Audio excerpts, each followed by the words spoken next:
Alright, so today I'm back with yet another chapter review, and today we will go over chapter 289, which is a bit of a short one. However, we got to see Yukimiya embarrassing the PXG defenders and also awakening a new insane weapon, which will boost him tremendously. But not only that, as we see Ness do the biggest fumble in the entire series, and then getting his heart crushed by none other than his idol and master Kaiser. But I don't want to say any more, so you will just have to sit back and watch to find out what happens. Anyway, please leave a like and a comment as well as join the Discord server down in the comments. But anyway, with that out of the way, let's get into it. So for chapter 289, we get right into it, as we see the mighty street dribbler Yukimiya Kenyu being in control of the ball as he is flying through the field. He's going against some of the PXG defenders when Isagi, who's behind him, says that it's fine and calls him a sinking ship, saying that what they wanted on this battlefield wasn't a piece to bring stability, but instability itself. Yukimiya starts doing some stepovers, while Isagi continues and says that unexpected ideas are being changed, saying that Yukimiya is another self-centered genius, and in turn, by adapting to someone like that, Isagi's own talent will accelerate even further, once again only thinking about how he can use his teammates. But Yukimiya isn't on board with that plan, as we see that he has some sort of light in his eyes as he says that there's no way he's letting Isagi adapt, going as far as saying that even if it costs him everything, he will beat Isagi. And then we see Yukimiya really showcasing what he goes for as he goes forward to two defenders and dribbles behind them, leaving them in total awe as they weren't even able to react to Yukimiya's swift movements, as it was like a flash just swept by them. Yukimiya looks toward the goal, and when we see his eyes, we can notice a super huge detail, which is that he has developed predator eyes, which I feel like was the perfect fit for him. Anyway, he says that he will beat Isagi with everything that he's got, as it's the way that Isagi has taught him to use fate. And we then see some of Yukimiya's fate as he sends away a shot right towards the goal without hesitation. One of the defenders is in shock by this, as he says that Yukimiya forced himself into such a tight spot, and Zantetsu, who just barely missed with his block, looks at the ball and says that this is bad. However, PXG doesn't have to worry, as we see a small panel of Charles smirking and telling Yukimiya that it isn't happening. We then see Charles, who had jumped high up into the air to block away the shot, saying that this is the only way to win. He's then taken some notes down from Rin, as he also has his tongue out, saying that Yukimiya's shot was way too simple. Yukimiya, who's annoyed, smirks, calling Charles a clever brat. Anyway, the ball ends up flying high up into the air. Isagi is keeping close watch on the ball as he is in his puzzle dimension.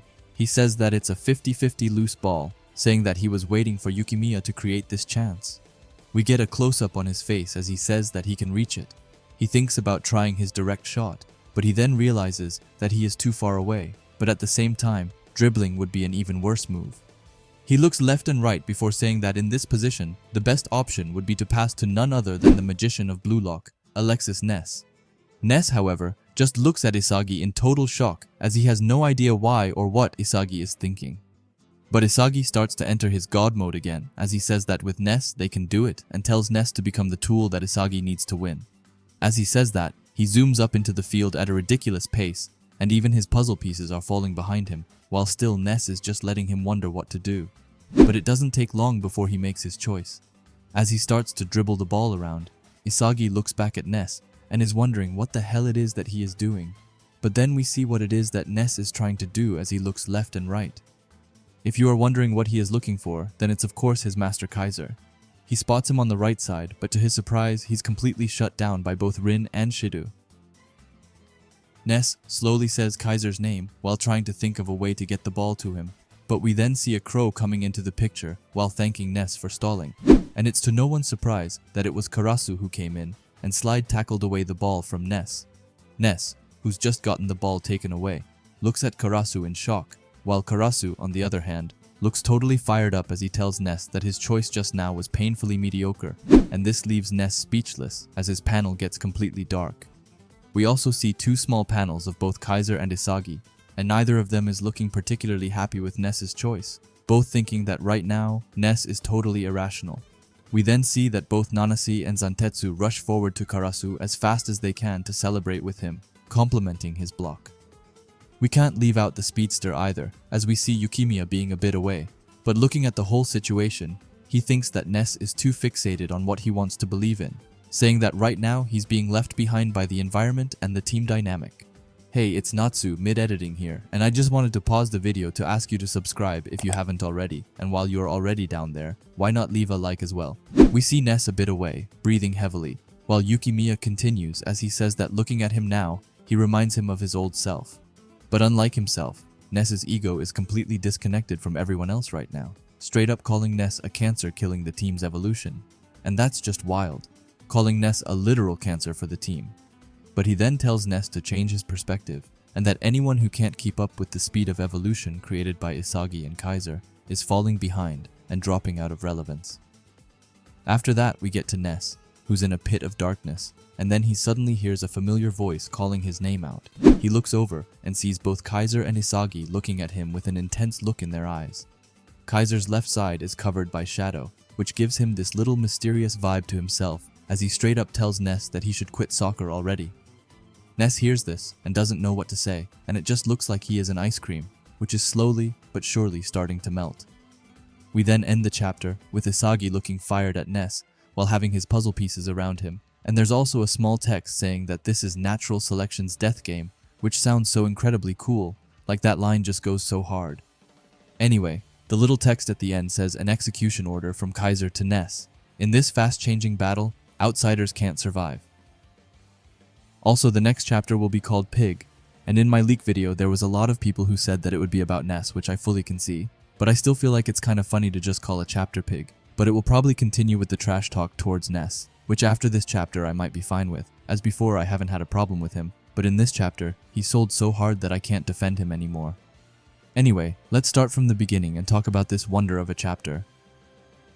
Firstly, since Yukimiya has entered the field once again, I've really started to just enjoy him. I feel like it's the same reason why I fell in love with Bachira, but it's just because their playstyle is so fun to look at. Looking at this panel really makes me excited as we can see how clean and how smooth his dribbles are. And now that Yukimiya has developed Predator Eyes, I can't wait to see what more he will manage to do. I doubt that he will be the one to score the final goal in this match, as I feel like him getting it would be a bit randomly. But I definitely feel like the author is beginning to build up his character a lot more, and I feel like he will play a bigger role in the future of the story. While on the topic of Yukimiya, let's talk about the former top 6 players in Blue Lock, and I'm talking about those before the U20 game. Now I feel like everyone has gotten a new power-up or something new recently, with Karasu getting his Meta Vision and Yukimiya getting his Predator Eyes. But someone who's not been given the same amount of love is without a doubt Otoya. Now this makes me wonder if he will get a super boost in the ongoing FC Barca vs Munchen City match, or if the author has just decided to kind of kick him to the side, as let's be honest, in the Neo-Egoist League, he's been nothing but trash, which hurts me to say, as he's a really enjoyable character. But I don't know. I don't really see him getting that new power-up either, at least not in this match, as I feel like there are other characters who's more likely to get it. I won't get into my thought on the Munchen City match too much, as I want to create a video on it in the future, as I have some very interesting thoughts, but I just don't see Otoya getting the love he deserves, unfortunately. Also on the topic of it, yes, I forgot that Kaiser also had Predator Eyes in my leaks video, which was kinda embarrassing, but truly thank you to everyone who reminded me. Now let's just take a quick look on this panel and just admire it. I feel like the panels where Karasu is in is always top tier, and they always stand out in the chapter. Also, I just love how they have drawn a crow that is taking away the ball. It's just such a fun little detail in my opinion. But let's talk about the big thing in this chapter, which is of course Alexis Ness and his fumble. Now, I don't know what he is thinking recently. He finally gets some screen time and just decides to waste it right off the bat. And the worst thing is that I feel like he will make up for it in the near future. I don't see him scoring the final goal. However, I definitely see him doing something soon, because if he doesn't, then he's definitely just going to fade away into unknown character in the future. I wouldn't fully hate him allying himself with Kunigami and creating some sort of alliance between dark horses. But do I see that happening? Not really. But still, I'm super curious to what they are planning to do with his character. Please tell me what you think down below. Now the last and quick thing I want to touch on is this final panel, as Kaiser and Isagi look colder than ever. But even though I'm sad for Ness, I can't say that he didn't deserve it. I know that Kaiser obviously wants the final goal for himself, but with him and Isagi agreeing to let the one who was in the best position get the goal, I feel like Kaiser was kind of disappointed in Ness. Anyway, if you like Blue Lock and videos like this, then I would highly suggest you subscribe to this channel, and while you are at it, leave a comment and a like, as it helps out with the algorithm a ton.